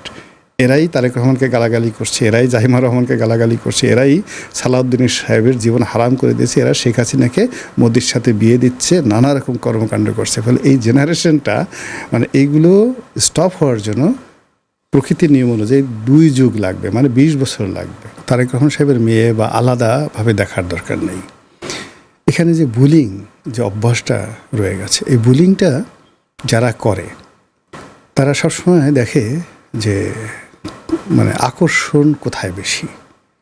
আকর্ষণের জন্য সুন্দর চেহারা, ক্ষমতা, পদ, পোর্টফোলিও, এই জায়গাগুলোকে তারা সবসময় টার্গেট করে। আর এখন যেহেতু মবের যে অপসংস্কৃতি, এই অপসংস্কৃতির কারণে এখন এখানে যেটা হচ্ছে যে ধরুন তনুর মতো হত্যাকাণ্ড ঘটনা, তনু হত্যাকাণ্ড, বা এই যে মিরপুরে যে মেয়েটা বাচ্চাটা রামিসার মধ্যে ঘটনা, এগুলো হলো যারা এই ইনুজ্জামানাতে যারা সিসকে টাইপের লোকজন, অনেকটা কিশোর গ্যাং, এই কিশোর গ্যাংয়ের মতো যে সমস্ত অপরাধী জন্ম নিয়েছে তারা এই ধরনের অপকর্ম করতে থাকবে আগামীতে। আর যারা ধরেন অনেকটা দাউদ ইব্রাহিম, ছোট শাকিল, ছোট রাজন কিংবা হাজি মাস্তান, এরকম কিংবদন্তি মনে করে যে আমরা মব স্টার, আমরা যাকে ইচ্ছে তাকে সব কিছু বলতে পারি, যা ইচ্ছে তাই করতে পারি, এরা সবসময় করবে কি যে সমস্ত ক্ষমতাধর যে জায়গাগুলো আছে, এখানে কোনো ব্যক্তি, সেটা পুরুষ হতে পারে, কোনো নারী, সে নারী হতে পারে, কোনো কিশোরী হতে পারে, যেখানে দেখবে যে এটাকে সে অনেকটা আগে যে ডাকাতি করতো না মানুষ, সেই রঘু ডাকাত, সে এরকম রঘু ডাকাতের যে চরিত্র ছিল, যে তারা শুধুমাত্র নর্মাল ডাকাতি করতো, রঘু ডাকাত করতো কি বড় বড় মন্ত্রী, আমলা, রাজা, বাদশাহ, তাদেরকে ডাকাতি করতো এবং করে ওই টাকাগুলো আবার গরিব মানুষকে বিলিয়ে দিত। তো এখন জাইমা রহমানকে আক্রমণ করা মানেই ওই যে তাদের যে একটা মানসিকতা নিয়েছে যে যে কোনো পাওয়ারের যে কেন্দ্র, এই কেন্দ্রে তারা আক্রমণ করতে পারে। আর এই শক্তিটা তারা পেয়েছে যেখানে 17 বছরের একটা রেজিম তারা চেঞ্জ করে ফেলেছে, তাদেরকে দেশ থেকে বাধ্য করেছে, যেখানে সেনাবাহিনী প্রধানকে তারা গালি দিতে পারছে, ক্যান্টনমেন্ট উড়িয়ে দিতে পারছে, এই কথা তারা বলতে পারছে, তারপরে যে কোনো মানুষকে ভয় দেখাতে পারছে, ডিসি সাহেবের কান মুলে দিতে পারছে, ওসি সাহেবকে ট্রান্সফার করতে পারছে, সচিবকে চাকরি থেকে বাদ দিতে পারছে। এটা 2 বছরে এই যে ঘটনাগুলো তাদের ঘটেছে, তো সে তুলনায় একজন নারীকে, একজন রাজনৈতিক ব্যক্তিত্ব, সেটা তারেক রহমান সাহেব হোক বা সালাউদ্দিন সাহেব হোক, যাদের এই মুহূর্তে পাওয়ার আছে, তাদেরকে নিয়ে কথা বলাটা তারা মনে করছে যে এটা তাদের কাছে একটা ডাল ভাত। ফলে এই যে মন মানসিকতা, এই মন মানসিকতা কোনো পাওয়ার দেখিয়ে হবে না, কোনো দমন পীড়ন দেওয়া হবে না। সেটা হলো যে আমাদের এই সমাজে যে সুকুমার বৃত্তিগুলো রয়েছে মানুষের মধ্যে, বিশেষ করে কালচারাল বিপ্লব, এরকম বিপদের মধ্যে যখন সমাজ পচে যায়, তখন সেখান থেকে বের হয়ে আসার জন্য আপনার সাংস্কৃতিক বিপ্লব লাগবে, কালচারাল রেভলিউশন। এই কালচারাল রেভলিউশন দ্বারা দূর হওয়া সম্ভব। আর নেতিবাচক অর্থে কেবলমাত্র দুর্ভিক্ষ যদি হয়, দুর্ভিক্ষ হলে এই ধরনের অপরাধ চলে যায়। আমাদের একটা শোতেই, আমাদের টিভির যে মানে পলিটিক্যাল টক শো হয়, সেখানে একটা শোতে আমি দেখলাম, এই সম্প্রতি দেখলাম, একজন এনসিপি নেত্রী, উনি নাসিরউদ্দিন পাটোয়ারিকে যে মব করা হলো, এটা বলতে গিয়ে উনি মবের বিরুদ্ধে অনেক কথা বললো, যে আসলে দেখেন মবটা কত খারাপ, মানে মবের মানে মব নিয়ে ওনার যে দুঃখ প্রকাশ, যে নাসিরউদ্দিন পাটোয়ারিকে এভাবে ডিম মারা হলো, তারপর তাকে গিয়ে চড়থাপ্পড় মারা হলো, তাকে তার সাথের লোককে মাথা ফাটিয়ে দেওয়া হলো, এটা কত ঘৃণিত একটা কাজ, এই মব করছে বিএনপি, এটা উনি বললো। তো এটার জবাবে আসলে তার অপোজিটের যিনি কি বলছেন সেটা আমি আর শুনতে পারিনি, তা আপনি হলে ওর জবাবে কি বলতেন? না, প্রথমত হলো যে আমি কিছুই বলতাম না, বলতাম না যে এটা জবাব দেওয়ার মতো কিছুই নয়। এক শ্রেণীর মানুষ, উনি তো মবে কষ্ট পাচ্ছে, উনি বলতেছে যে এই মবটা মানে এই মব তো খুব খারাপ, এটা বলতেছে উনি। না, মূল ব্যাপার হলো যে যে এই প্রশ্নটা করেছে বা যে কথাটা বলছে তার মানে এই প্রশ্নের জবাব দেওয়ার মতো বা তাকে বোঝানোর মতো মেধা যোগ্যতা আমাদের কারোরই নেই। সমাজে একটা শ্রেণী তারা মনে করছে যে কেবলমাত্র তারা মব করতে পারবে, তারা যাইছে তাই বলতে পারবে, কিন্তু তাদের বিরুদ্ধে কিছু বলা যাবে না। এই গেল এক। 2 নম্বর হলো যে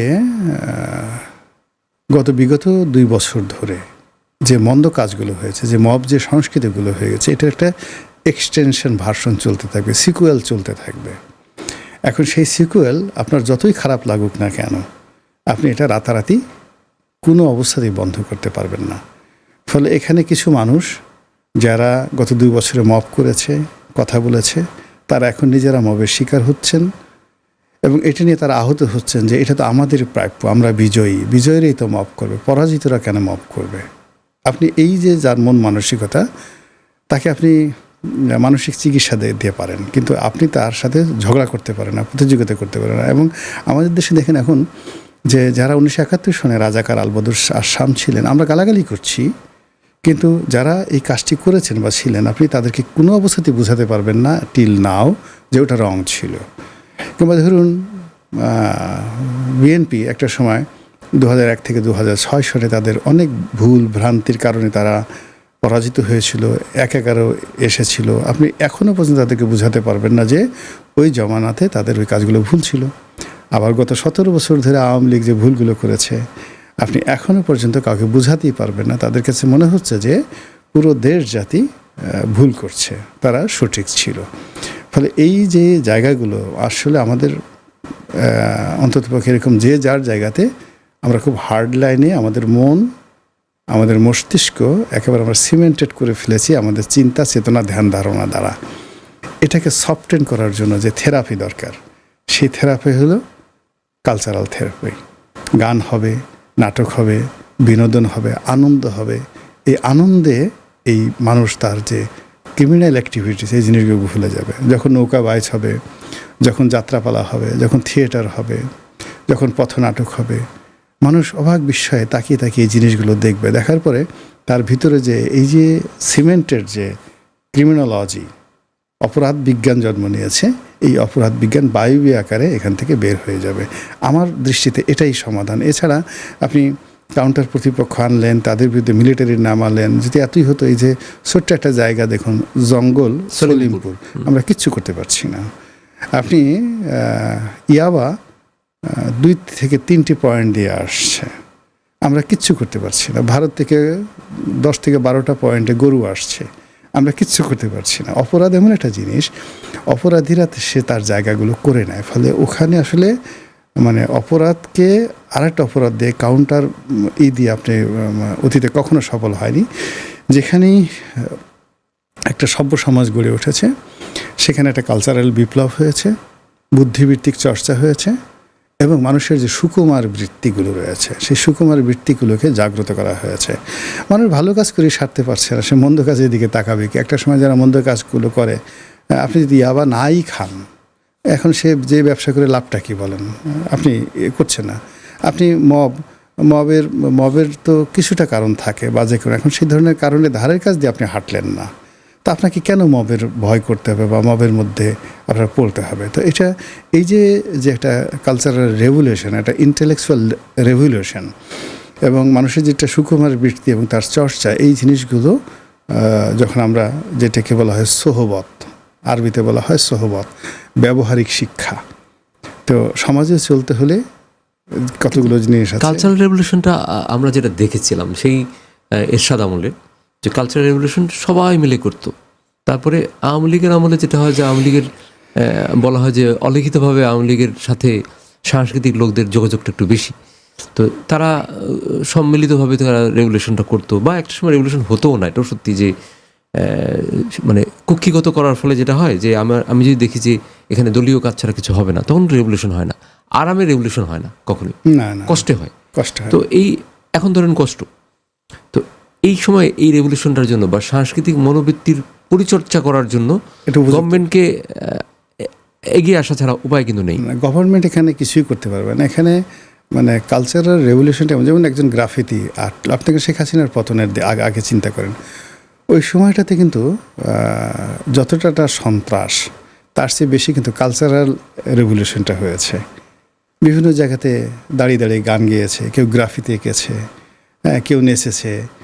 মানে এই বিষয়গুলো এমনভাবে মানে প্রশাসনকে থ্রেট দিয়েছে যে এগুলো তারা টলারেট করতে পারেনি। তো সেই তুলনায় ধরেন মিছিল মিটিংগুলো আমরা এখন ধরে নিচ্ছি যে এরাই হয়তো বিজয় হয়েছে, কিন্তু এর পেছনে শেখ হাসিনার পতনের জন্য জুন জুলাই আগস্ট এই 3টি মাসে যে ব্যাপক কালচারাল রেভলিউশন হয়েছে।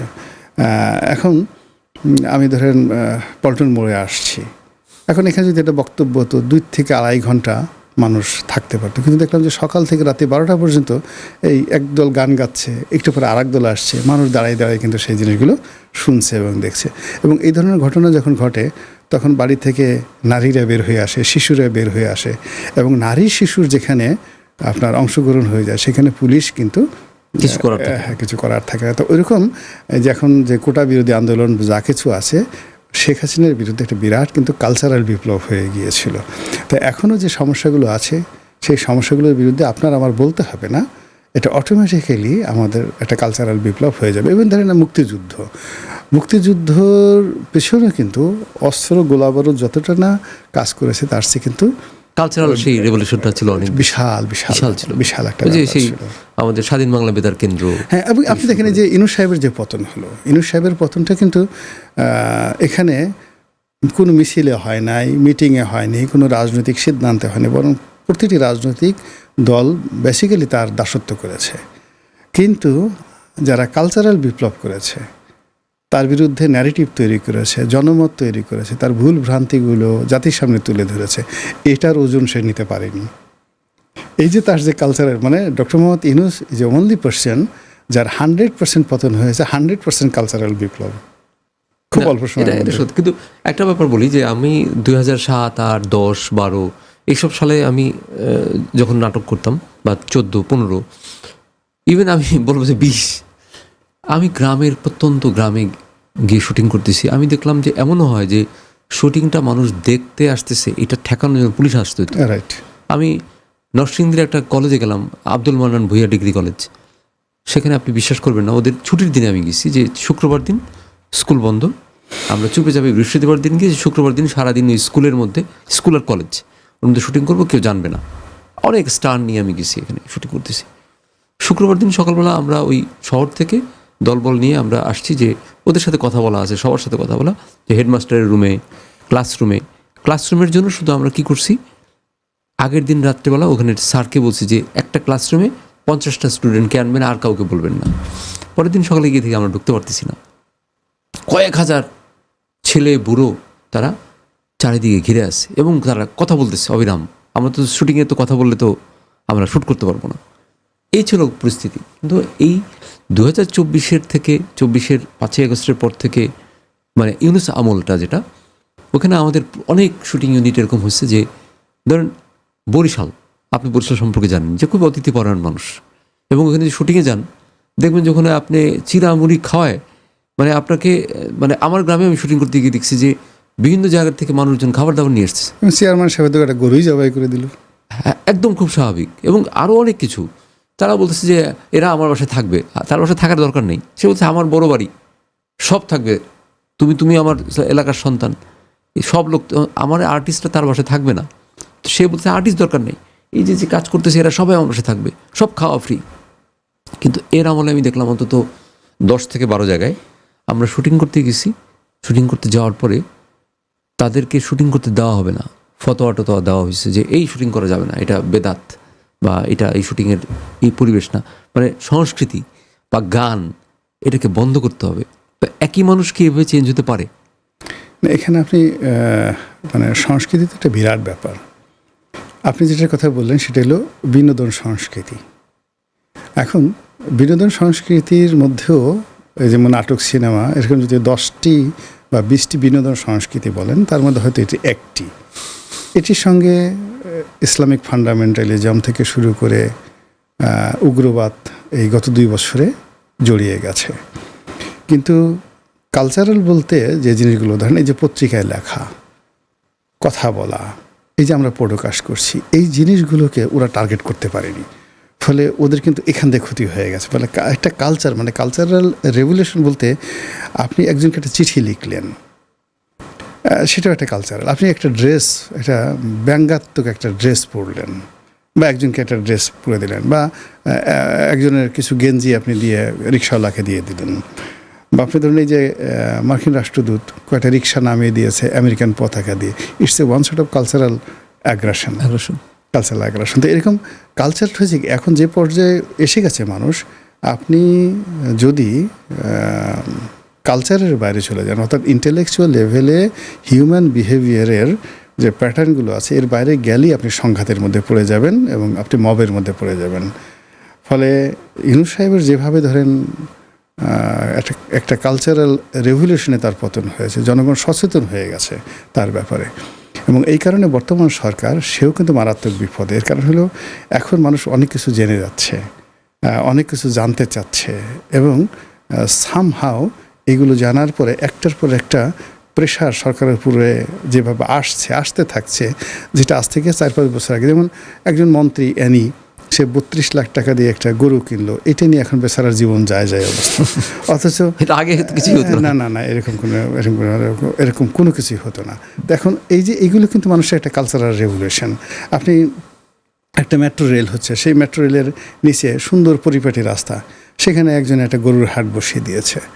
এটা মানুষ এটা নিয়ে ঠাট্টা শুরু করলো, মস্করা শুরু করলো, এমনকি আমার নামে একটা ভুয়া কার্ড একজনে ছাপিয়ে দিল। যেহেতু আমার একটা অডিয়েন্স আছে, সেখানে তার বলা হলো যে আমি বলছি যে মেট্রো রেল তো ছোটো জায়গা, এর নিচে গরুর হাট না বসিয়ে সংসদের সামনে তো বিশাল জায়গা আছে, সেখানে বসালে ভালো হতো। সবাই সে খুব তালি যে না, রনি ভাইকে এজন্যই ভালোবাসি, এই সময় সে ছাড়া এই কথা কেউ বলতে পারবে না। এবং দেখা গেল যে এটা নিয়ে এরকম একটা বিপ্লব শুরু হলো, সেখানে কিন্তু গরু আর রাখা যায়নি, সেটা ক্লিয়ার করে সেখান থেকে গরুর হাট সরিয়ে দিতে হলো। তো এইরকমভাবে সরকারের উপর কিন্তু কালচারালি একটা বিরাট যাকে বলে চাপ আসছে, যেটা আগামীতে যারা রাজনীতি আসবেন তাদেরকে এই বিষয়টা মোকাবেলা করতে হবে। না, ওই যে দেখেন, ওই শুরু করলো আমাদের মনে হয় যে মাহফুজ আলম, ওই আমাদের বিগত গভর্নমেন্টের উপদেষ্টা, যে আওয়ামী লীগ ফিরে আসছে। এরপর থেকে যে এটা আওয়ামী লীগ ফিরে আসছে, এটা একটা আমার মনে হয় যে একটা ত্রাস একটা অবস্থা। আওয়ামী লীগ তো এমন না যে আওয়ামী লীগ আসলে উড়ে গেছে, কোর পড়তো না, তো আমরা তো আসি, হয়তো তাদের পলিটিক্স করতে দেওয়া হচ্ছে না বা তাদেরকে নিষেধাজ্ঞা দিয়ে রাখা হয়েছে, কিন্তু এই যে ভয় ভীতির একটা ব্যাপার, আমার মনে হয় যেটা এই ভয় ভীতির তো আসলে আমি জানি না এটা আপনি কি ব্যাখ্যা বলবেন যে আসলে কি আওয়ামী লীগ ফিরে আসছে? না, মূল ব্যাপার হলো যে আওয়ামী লীগ এখানে ফিরে আসার কোনো বিষয় না। আওয়ামী লীগের জায়গায় আছে। আওয়ামী লীগ এখন রাষ্ট্র ক্ষমতায় আসবে, প্রকাশ্যে রাজনীতি করবে, তারপর প্রতিপক্ষর জন্য হুমকি হবে, এবং নির্বাচনের মাঠে তারা মানে প্রতিদ্বন্দ্বিতা করে রাষ্ট্র ক্ষমতা দখল করবে। এটাকে বলা হচ্ছে ফিরে আসা। কিন্তু যদি আপনি ধরেন প্রায় 6 কোটি মানুষ বিশ্বাস করে, ভালোবাসে, বা নৌকা প্রতীকের সমর্থক বাংলাদেশে, সিমিলারলি দ্য সেম সংখ্যক মানুষ আবার বিএনপির পক্ষে 6 কোটি লোক আছে। এখন এই 6 কোটি লোকের মধ্যে কত 1000 লোক হয়তো বিদেশে পালিয়ে গেছে, নট মোর দ্যান দ্যাট, আর বাকি লোক তো বাংলাদেশই আছে। এখন এই যে বাংলাদেশের মানুষগুলো কখন হঠাৎ করে ফুস করে উঠবে, এটা আমরা জানি না, উই ডোন্ট নো।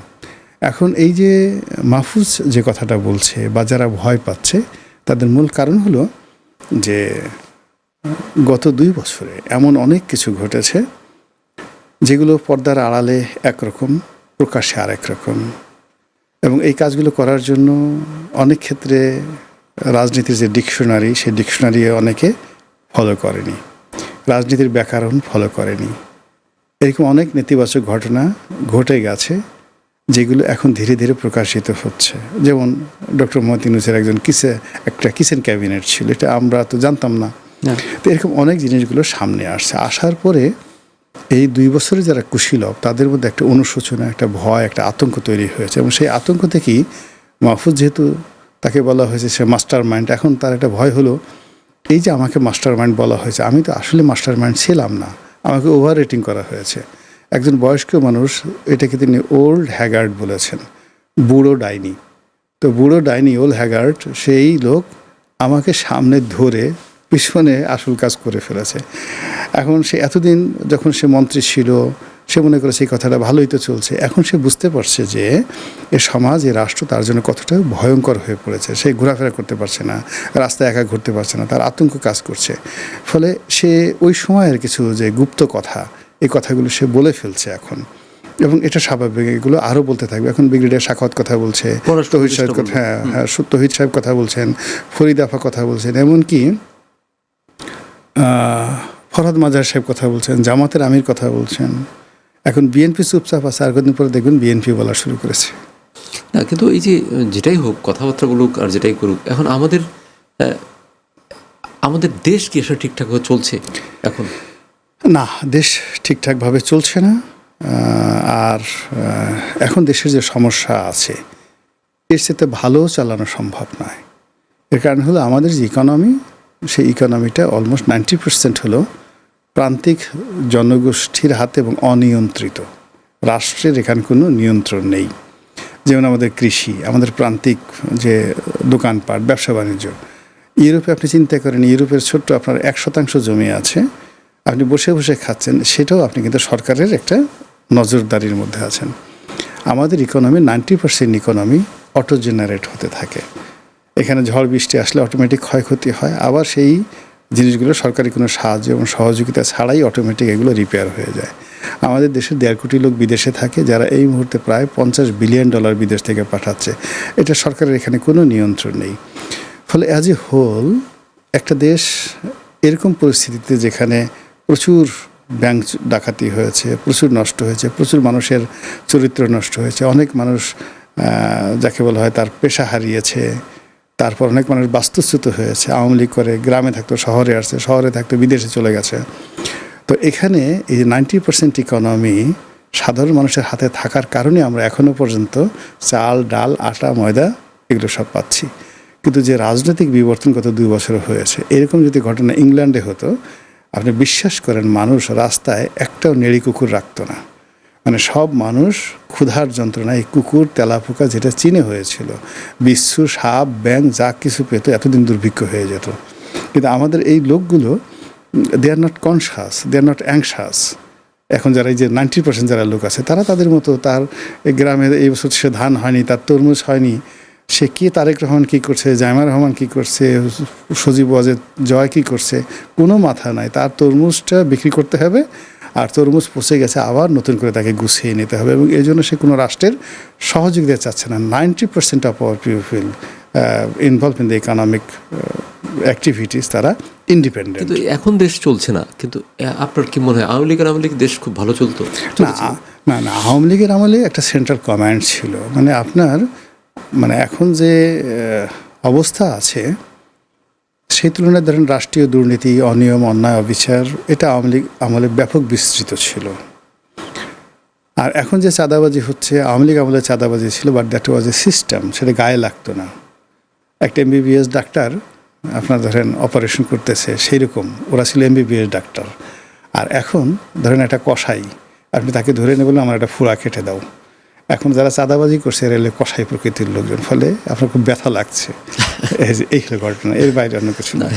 এটা অবশ্য খুব খুব, কিন্তু একটা কথা আমার, এই কোশ্চেনটা আমি বাছাই করে রাখছিলাম আপনার জন্য, মনে পড়ে গেছে, আমার মনে পড়তো না।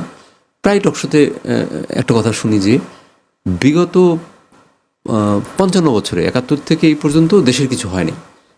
এই কথাটা আমার কেন জানি খুব গায়ে লাগে। 55 বছরে দেশের কিছু হয়নি। এটা হয় কি, প্রথমত এটা একটা কথার কথা, এটা একটা কালচার। হ্যাঁ, দেশের কিছু অবশ্যই হয়নি, অবশ্যই কিছু হয়নি। যদি বলা হয় কি হয়নি, বলে যারা এই সমস্ত কথা বলে তাদের কোনো আক্কেল দাঁত হয়নি এখন পর্যন্ত। 71 সালে আগে বাংলাদেশের কি ছিল? বা আমি আমার ছোটবেলা যদি দেখি, ঢাকা শহরে তো আমি মানুষ, ঢাকা শহরে কিছুই ছিল না। ঢাকা আপনার কয়েকটি এলাকা ছাড়া তো স্যানিটেশন ছিল না। আমি যখন ঢাকাতে আসছি, যাত্রাবাড়ি, সায়দাবাদ, বাসাবো, খিলগাঁও, শাহজাহানপুর, এই পুরো এলাকাতে পাকা পায়খানা ছিল, খুব অল্প কয়েকটা, ম্যাক্সিমাম লোক আমাদের গ্রামের মতো যেগুলোকে বলা টাট্টি, এই এলাকাগুলোতে ছিল। নিম্ন এলাকাতে মানুষ একের পুরো এখান থেকে শুরু করে আপনি যদি ধরেন ইত্তেফাকের মোড় থেকে শুরু করে আপনি যদি ওই সায়দাবাদের দিকে চলে যেতেন, বিস্তীর্ণ এলাকায় কারো বাড়িতে এরকম স্যানিটারি ল্যাট্রিন ছিল না 1982 সনে। সব কাঁচা পায়খানা, বিল্ডিং ছিল না বললেই চলতো। সবাই ওখানে পানি হতো, বন্যার পানি দিয়ে কাজ সেরে আসতো এবং খোলা আকাশের নিচে। আবার ওখান থেকে ঘুরে আপনি এখন যেটা ওই রামপুরা টিভি স্টেশন থেকে একেবারে সেই খিলক্ষেত পর্যন্ত চলে গেছে যে রাস্তাটা, এই পাশে বসুন্ধরা হয়েছে, এই পাশে বাড়িধারা হয়েছে। তো বাড়িধারা বসুন্ধরা সেই পুরো এলাকাটি এরকম টাট্টি মাকড়া ছিল। ফলে এখানে যারা নতুন নতুন জমিদার হয়েছে, আপনি 20 বছর আগে দেখবেন লুঙ্গি উঠে প্রকৃতির দিকে বসে পড়তো, আর তাদেরকে যেন কেউ না দেখে যেন তারা চোখ বুঝে এই সমস্ত কাজকর্ম করতো। তো এইগুলো আমাদের ঢাকা শহরের ইতিহাস। ফলে সেখান থেকে শুধু ঢাকা নাকি, সারা দেশে তো আরো না, গ্রামে এটা ছিল আরও বেশি। গ্রামে ঢাকা শহরে এটা একা একা করতো, আর গ্রামে এটা দল বেঁধে করতো। নারী পুরুষ বুড়া বুড়ি সবগুলো এরা বলতো যে একা একা পাট খেতে যেত না, ভয় লাগতো শিয়াল ধরবে। এই জন্য তারা করতে কি পাশাপাশি বসে তার 10-12 জন একসাথে বসে সে পায়খানা করতো, পেশাব করতো ধান ক্ষেতের মধ্যে গিয়ে, পাট ক্ষেতের মধ্যে গিয়ে শিয়ালের আক্রমণের ভয়। এই ছিল দ্য রিয়ালিটি।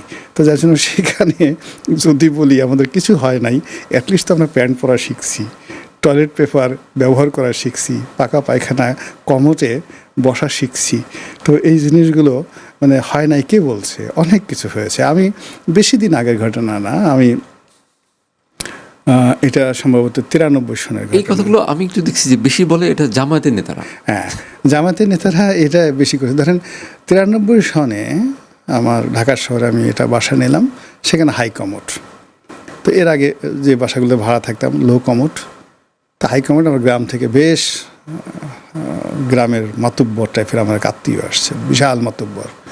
তো সেই হাই কমোডের মধ্যে ঢুকছে, 1 ঘন্টা বের হয় না। এরপরে শেষে গরমে এসে গরমে ঘামিয়ে গেছে। পরে দরজা খুলে আমার স্ত্রীকে জিজ্ঞাসা করছে, বৌমা এই জিনিসটা কি, এটা কি হাগে না মতে এটা দিয়ে? সে 1 ঘন্টা বসে বসে সে এই সিদ্ধান্ত নিয়েছে, সে কিছুই করে নাই। তো সেখান থেকে দেখেন আমরা কোথায় চলে আসছি। তো এই জিনিসটা আগে বুঝতে হবে যে আমরা সেই 55 বছরে আমাদের যে বিবর্তন হয়েছে, সেই বিবর্তন এশিয়ার অন্য কোনো দেশে এখনো পর্যন্ত এতটা বিবর্তন হয়নি। আপনার ওই লোক তো সে চিন্তা করছে, কিন্তু আমার এক লোক কি করছে আমাদের বাসায় এসে, তখন এটা আমার মনে হয় এই 95-96 সব দিকেই হবে। তো এক লোক গ্রাম থেকে এসছে এবং সে কিছুক্ষণ পরে বেরোয় আসছে। তখন বলছে যে সে আমার মাকে মনে হয় বলছে যে ছোট একটা পুকুর, ওখান থেকে মুখটুক দিয়ে বলছি। সে ভাবছে একটা পুকুর, ছোট্ট পুকুর, ওটা দিয়ে সে মুখটুক ধুয়ে বলছে, বলে কিন্তু গন্ধটা জানি কেমন লাগছে। হ্যাঁ, তখন আর তো কিছু বলেন, তখন আবার ঢুকাই দিচ্ছে যে আপনি একটু ভালো করে গোসল টোসল করে আসেন। এটা বিবর্তন তো আসলে আমার মনে হয় যে হয়তো বিবর্তন আমরা আমাদের প্রত্যাশিত যা ছিল সেটা হয়তো হয়নি, কিন্তু হয়নি এই কথাটা আমার ও মাই গড, মানে এটা আনবিলিভেবল। মানে এটা যা হয়েছে, মানে জামাতের যে সমস্ত 52 যে লোকজন আপনি যাদের কথা বললেন, এরা আসলে রেড ইন্ডিয়ানদের সাথে মিশেনি। এরা এখন অস্ট্রেলিয়ার যারা আদিবাসী রয়েছে, সেই আদিবাসীদের যে জায়গা তাসমিয়া, সেখানে সে এখনও তারা যায়নি, বা তাসমানিয়াতে সে যায়নি, তানজানিয়াতে তারা যায়নি। পৃথিবী তাদেরকে ভ্রমণ করতে হবে, তখন তারা বুঝবে যে আমরা এই বাঙালি আমরা কতটা বিবর্তিত হয়েছি, কতটা সভ্য হয়েছি। আমাদের অ্যাভারেজ যে আইকিউ লেভেল আমাদের এই বাংলাদেশে, কমন সেন্স, এটা আমাকে মুগ্ধ করে। আমি জাপানে এত কমন সেন্স দেখি না। একটা জাস্ট ছোট্ট একটা উদাহরণ দিই, 2টো উদাহরণ। জাপানের অ্যাম্বাসিডারের সঙ্গে আমাদের একটা ডিনার ছিল, আমি যখন MP, I was A host. তো জাপান অ্যাম্বাসির সব লোক আসছে এই হোটেল সোনারগাঁয়ে, খাচ্ছি আমরা। তো ওই পাশে একদিকে টেবিলে আমরা 10-12 জন এমপি, আর ওরা 10-12 জন জাপান অ্যাম্বাসিডার, ইনক্লুডিং অ্যাম্বাসিডার নিজে। টেবিলে যে সালাদ দিছে, সেই সালাদের মধ্যে না দেখি সে মরিচ খেয়ে ফেলেছে। তো মরিচ খাওয়ার পরে সে জাস্ট, জাপানিরা তো এমনি ঝাল খেতে পারে না, তো ওটাকে মনে করছে, সালাদকে মনে করছে খাবার, তো ফ্রেশ কাঁচামরিচ খেয়ে ফেলেছে, কামড়িয়ে খেয়ে ফেলেছে। খেয়ে এখন লজ্জায় সে কারোর কাছে বলতে পারছে না। আমি দেখছি তার মাথা দিয়ে ঝরঝর করে ঘাম ঝরছে, সে পাগল হয়ে গেছে। তা আমি তো বুঝতে পারছি যে সামথিং হ্যাপেন। আমি আস্তে ওর হাতটা ধরে ওকে বাথরুমে নিয়ে গেছি। বাথরুমে নিয়ে তাকে কুলি করালাম, কতগুলো চিনি দিলাম মুখের মধ্যে, তারপরে শেষে মাথায় পানি দিলাম এবং সে আমাকে বললো যে এই কথা তুমি কাউকে বইলো না, এই কথা তুমি কাউকে বলো না। ও মাই গড! তো এই হলো জাপানের অ্যাম্বাসেডারের বুদ্ধি। সিমিলারলি একই ঘটনা আমি সুইডেনে দেখলাম। সুইডেনে সেখানে একটা এনজিওর চিফ, ধরেন বাংলাদেশে আশা বা ব্র্যাক এরকম একটা এনজিওর চিফ, এক ভদ্রমহিলা, তাকে একবার বাঙালি রেস্টুরেন্টে খাওয়াতে নিয়ে গেলাম। সেও এরকম কামড় দিয়ে কাঁচামরিচ খেয়ে ফেলছে।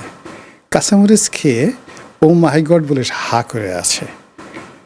তো আমি তখন তার মুখের মধ্যে 2 চামচ চিনি ছেড়ে দিলাম। দেওয়ার পর সে রিলিফ পেল, আমাকে বলল যে ও মিস্টার রনি, আপনার এত বুদ্ধি, ও মাই গড, আমি তো মরেই যেতাম। তো সেখানে সেই তুলনায় এই যে বাঙালির যে কমন সেন্স, বাঙালির যে বুদ্ধি, আপনি কোনো বাঙালিকে পৃথিবীর কোথাও গিয়ে এইভাবে কাঁচা মরিচ এই ধরনের কোনো খাবার আপনি খাওয়াতেই পারবেন না। অথচ আমি যে দুটো ঘটনা বললাম, আমি নিজের সাক্ষ্য এই ঘটনা, অসংখ্য আমি এরকম ঘটনা বলতে পারি যে মানে বিদেশের যে নর্মালি যে কমন সেন্স, তার তুলনায় আমাদের কমন সেন্স অনেক অনেক বেশি।